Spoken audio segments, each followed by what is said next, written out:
Karen accused neighbor's pet of trespassing, but she lured it herself and got caught.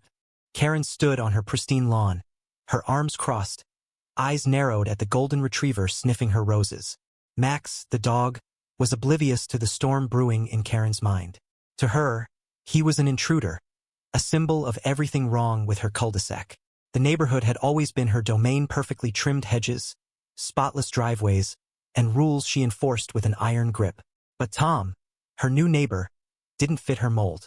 His easygoing nature, his unruly lawn, and worst of all, his dog, Max, who wandered too freely, grated on her nerves. For weeks, Karen had watched Max with growing resentment. He'd dig near her fence, chase squirrels across her yard, and once, horror of horrors, left a paw print on her patio.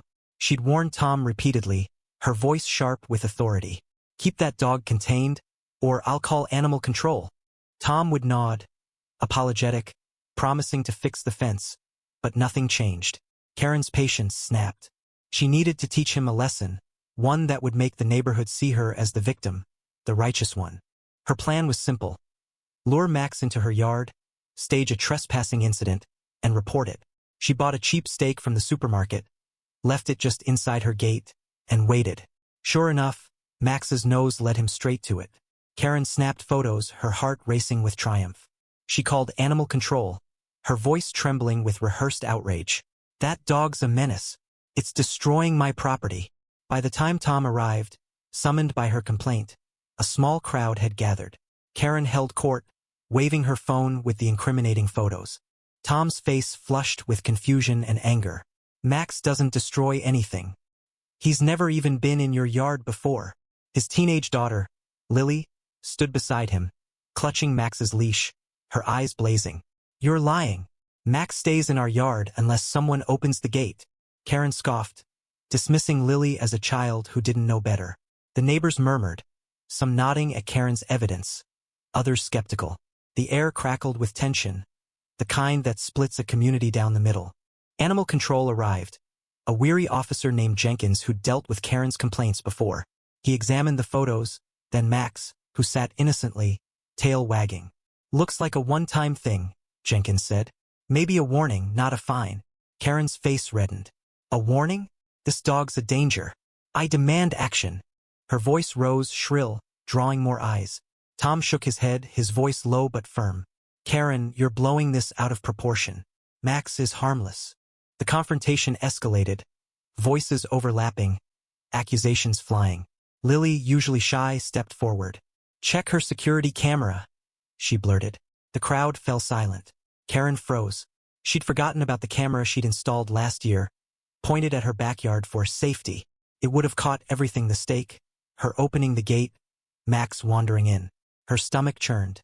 "That's ridiculous," she stammered. "The camera's been broken for weeks." But Lily wasn't backing down.